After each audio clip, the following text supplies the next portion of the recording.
Welcome to Community Health Briefs, where AI hosts share short, clear stories about research shaping healthier futures.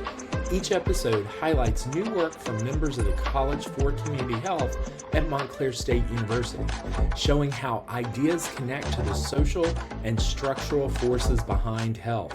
In short, this is research you can trust, explained by AI in minutes.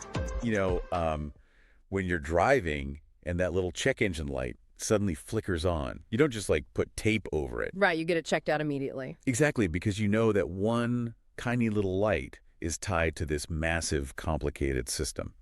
But with our own bodies, we tend to treat every beep and squeak as just an isolated glitch. Take, a ringing in your ears. Oh yeah, we usually just brush that off as annoying. Right. But today's deep dive into some really fascinating new research is going to completely change how you think about that sound. We're looking at a paper from Dr. Britton. She's an assistant professor of audiology in the College of Community Health at Montclair State University, and her co-author is Dr. Ishan Sunilkumar Bhattup from the University of Iowa. Yeah, so Dr. Britton's work focuses on understanding the really complex relationship between tinnitus, ringing in the ear, and a person's broader health profile, specifically cardiovascular health.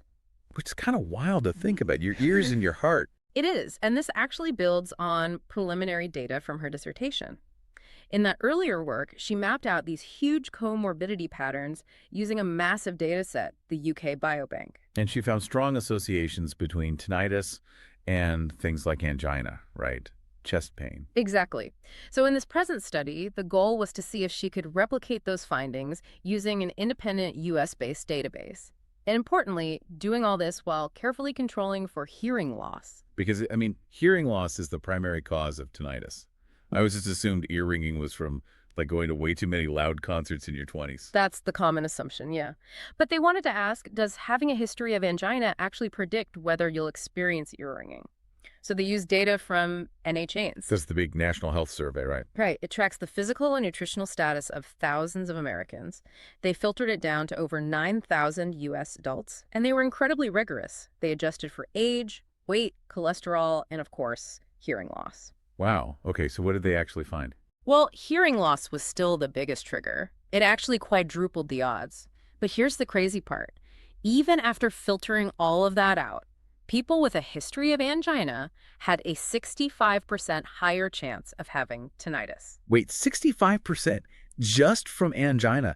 That is, that's huge. It's a massive correlation. It makes me think about the actual biology of the inner ear, because it gets its blood from the labyrinthine artery. I like to think of that artery like a house at the exact end of a single-lane dirt road. Oh, that's a really good way to visualize it. Yeah, because there are no alternate routes, no detours. If cardiovascular issues like, say, arterial stiffness create a roadblock on that one dirt road, the ear just gets starved of blood. Exactly, and it basically trips the ringing alarm. Arterial stiffness degrades our microvascular health. Because the inner ear relies entirely on that single-lane dirt road, its delicate tissues are incredibly sensitive to any loss of circulation. So it's literally an auditory symptom of a systemic vascular issue. Right. But what's really interesting is the study didn't just stop at blood vessels. They looked at social and structural determinants of health, too. Oh, like socioeconomic status. Yeah. The data showed tinnitus was far more common in individuals with lower family incomes and lower education levels. Conversely, having a college degree actually lowered the odds of tinnitus. Wait, really? A college degree physically impacts your ear health? It proves that socioeconomic status physically impacts our health. Lower income and less education often correlate with chronic stress, lack of healthcare access, and, environmental noise. And chronic stress means higher cortisol and systemic inflammation. Precisely.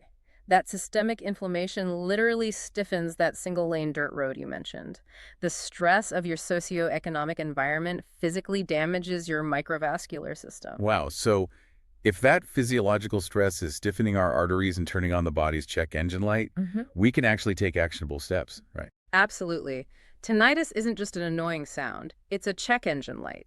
The study highlights shared risk factors you can manage.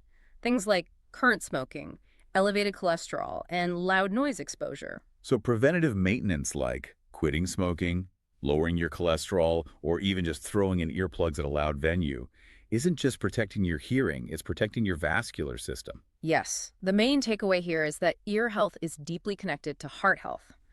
Treating them as isolated systems is a big mistake. That is such a huge perspective shift, which leaves you with something to ponder long after we wrap up this deep dive today.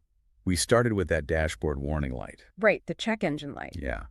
If a simple ringing in our ears can act as a secret early warning system for our hearts, what other seemingly minor everyday bodily annoyances are actually trying to warn us about a much bigger systemic issue?